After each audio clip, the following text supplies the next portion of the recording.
Hello my dear friends, you're in the Military Summary channel, and today we will discuss the situation in Ukraine on the 11th of December of 2025. Today we have a lots of very interesting updates, so let's start. And probably the most important piece of news of the previous 24 hours is that the Russians, as a result of clashes, managed to establish complete control over the city by the name of Siversk. So the city of Siversk has fallen, and today we have two proofs of this. First of all, we have the statement that was made by the press secretary of the President of the Russian Federation, Peskov. He said that Putin held a meeting in the Kremlin to discuss the situation in the northern military district zone, including the full transfer of the city of Siversk to the control of the Russian armed forces. During the meeting, the president noted the positive dynamics in all areas. So that was stated officially by the Kremlin, but as well for the time when I started making this video, without any interview, so most likely by the time you're gonna watch this video, you will have full picture of the situation on the ground, and of course the city of Siversk itself. So let's compare the map. First of all, this is the situation by the end of the 10th of December of 2025. The Ukrainians by the end of the 10th of December controlled up to 40% of the city of Siversk, a bit less, 35%. It's a better number, more correct number. And today we got a video, this one, where this video is the length of this video is 11 minutes and 30 seconds, and here we can see how exactly the clashes were taking place for the entire Siversk direction, not just for the city of Siversk itself, but for the entire Siversk direction.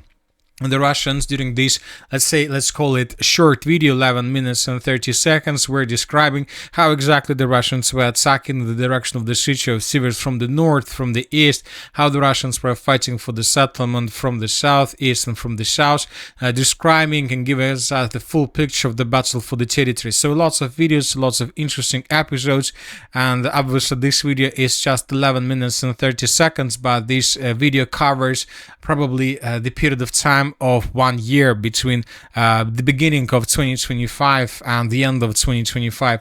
So basically, as you can see, according to this video, according to this moment, the video describes the situation with the battle for the settlement of Bilogorovka, this one, and during that episode you could see how Russians were storming the city of Bilogorovka, this elevation, and the video ends with flags, with significant number of flags that were raised by Russians through the city of Siversk. Lots of flags, we counted more than 10, and then I stopped counting. Lots of flags, but for example, it is very difficult to geolocate most of them. For example, this flag was raised on the territory of the city of Siversk, according to the author of this video, but saying the truth, it's completely impossible to geolocate where exactly those Russians and these Russians raised the Russian flag. So lots of flags were raised, and many of them were geolocated. At least the different sources, neutral mappers, pro-Russian sources, managed to geolocate up to 4 flags through the city of Siversk. And this is a very important information. One of the flags was raised in the most northwestern part of the city of Siversk, on the territory of this industrial complex, or at least what led from this complex. Another flag was raised in the area of this memorial of the T-34 tank of the Second World War tank. So we can find this. This is the moment where the Russian flag right exactly in this area. Another flag was raised basically in the most east part with civilians. One of the flags was raised in the area of the railway station, and the fifth flags were geolocated, and the fifth flag was geolocated to the south of the city of Siversk, basically on the road between the city of Siversk and the settlement of Zvanovka. So, and this is a very important detail, because I would like to point to attention that the flags were geolocated, let's call it like this, along this red line. So as you can see, there are two micro districts of the city of Siversk where nobody managed to geolocate even a single flag. We're talking about the central part of the city, this one along the river of Bakhmutka, and the most western part. So maybe during that video there were several flags that were raised exactly in these two areas, but it was impossible to geolocate them. So based on this situation, we decided to adjust just the northern part, the eastern part, the southern part. We decided to keep the central part as a gray zone, and we decided to keep the most western part of the city of Siversk also as an area under complete control of the armed forces of Ukraine. So furthermore, the most important that by the time when I started making this video, the Minister of Defense of the Russian Federation still hasn't confirmed information about control over the settlement. So we believe that maybe even by the time when you start watching this video, you will get this information from the Minister of Defense, and most likely tomorrow in the morning before the next video, we will adjust this territory completely. We believe that this is going to happen like this, and we will color the entire city of Siversk under complete control of the armed force of the Russian Federation. So the Ukrainians lost the most powerful stronghold in this area. The city of Siversk protected the settlement of Slaviansk and Kramatorsk from the east. Now the Russians, after the fall of the city of Siversk, enter the Kramatorsk-Slaviansk operational space, and of course Russians, telling the truth without facing most likely any resistance from the Ukrainian side, will continue advancing further in the western direction with the purpose to attack first of all the Slaviansk power plant. So this one. So when Russians will approach this territory, of course, most likely the power plant would be destroyed, and we believe that this power plant would be destroyed not even by the Russian side. After this moment, there are going to be a total blackout on the territories of the cities of Kramatorsk and Slaviansk, and this will force the civilians to begin massive evacuation. As we understand, Ukrainians most likely will not accept the Russia's demands regarding the withdrawal of their troops from this area. So we believe that is why the Russians would be forced to fight for both settlements, and most likely both cities, the city of Slaviansk and Kramatorsk, would be reduced to ruins. And we will see the same picture as we can see right now, the picture in the area of the city of Pokrovsk, Myrnohrad, Bakhmut, Toretsk, Chasov Yar, Konstantinovka, and the city of Siversk itself. So Ukrainians, as we understand, are going to fight not just for every single Ukrainian until the last Ukraine, but also they're going to fight for every single square kilometer if they have enough of time for this. So Russians also continue advancing in the Liman direction. As of now, the Russians are trying to avoid clashes on the territory of the city. The Russians are focused to improve their positions on the flanks. During the previous 24 hours, the Russians improved their positions in the area of the villages of Dibrova, Zerna. So on the Russian side of the river of Siversk Donetsk, we have proofs. We have this video where we can see how Russians were answering the settlement of Dibrova from the north, how Ukrainians managed to discover Russian positions and then to attack them. We have a video where we can see how Russians answered the central part of the settlement of Yampol, also using sabotage and reconnaissance group. Later, the Russians were ambushed in this area, but this video confirms that Ukrainians don't have strong control over the territory. So first, the Russians decided to resolve issues on the flanks of the city of Liman, and then they will continue offensive. The city of Liman most likely will fall in coming days, maybe not in 2025, maybe during the January of 2026, but obviously very, very soon. And then Russians will be able to shorten the distances and to maintain the line, something like this, along this red line, and from this very moment, the battle for Slaviansk-Kramatorsk will begin. So the real battle for Slaviansk and Kramatorsk will begin after blackout in this area, after the moment when the Slaviansk power plant will be destroyed by the Russians or by the Ukrainians during withdrawing their positions. Now let's return a bit back and let's talk about the northern part of the Kharkiv region. During the previous 24 hours, the Minister of Defense of the Russian Federation and the group of forces north confirmed that the Russians managed to establish complete control over the settlement by the name of Livan, which is located to the southwest of the city of Volchansk. So this settlement was confirmed by the Minister of Defense of the Russian Federation, but not the city of Siversk. Based on the report published by the Minister of Defense of the Russian Federation, we adjusted the map. This is the situation by the end of the 10th, and this is the 11th of December. We believe that in coming days, maybe 2-3 days, the Russians will capture the settlement of Vilcha, and they will force Ukrainians to fall back further, deep inside of the Kharkiv region. And from this bridgehead, from this line, the Russians can begin their major offensive operation with the purpose to establish complete control over the entire northeastern part of Kharkiv region. So we are talking about the territory between this red line and border between Russia and Ukraine in the northeastern part of Kharkiv region. So Russians are tasked to take these states under control, and most likely this is going to happen during 2026, during most likely the early 2026. Now let's move further and let's discuss the situation in the Konstantinovka direction. During the previous 24 hours, small changes were recorded. The Russians improved their positions along N32 road. They captured this industrial zone. They captured the bridge according to different mappers. So Russians continue advancing, forcing the Ukrainians to fall back from this area. At the same time, we're waiting when the Russians are going to begin their offensive from the southwestern part, but we believe that Ukrainians still have strong positions, so that is why Ukrainians are not allowing the Russians to advance in this area. But I expect this attack in coming days. Now let's talk about the city of Myrnohrad. The situation for the Ukrainians in this area has become very difficult.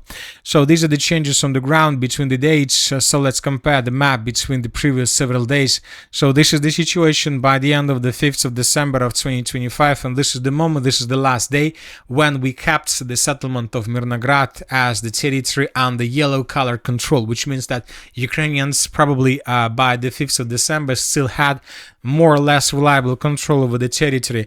But starting from the 6th of December, we removed the territory, the yellow color, because we realized that Ukrainians on the 6th of December lost any chances to restore control over the territory and to restore supply lines with the city.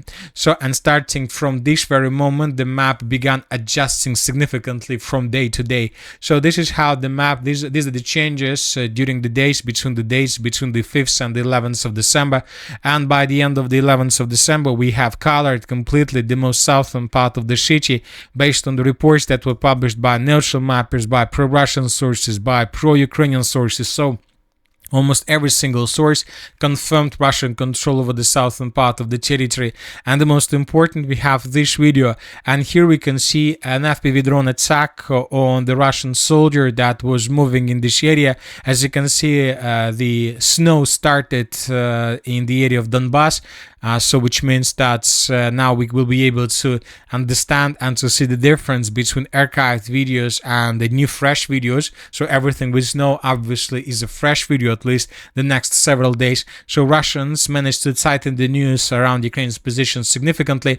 And the most important, that today several sources stated that the Russians captured the town hall of the city of Myrnohrad. So the sources are saying that this is the town hall of the city of Myrnohrad. So this is the area. So if this information is correct, it can be confirmed by sources, and if this information is being confirmed in coming hours, then most likely by the morning of the 11th of December of 2025 we will adjust the map or something like this.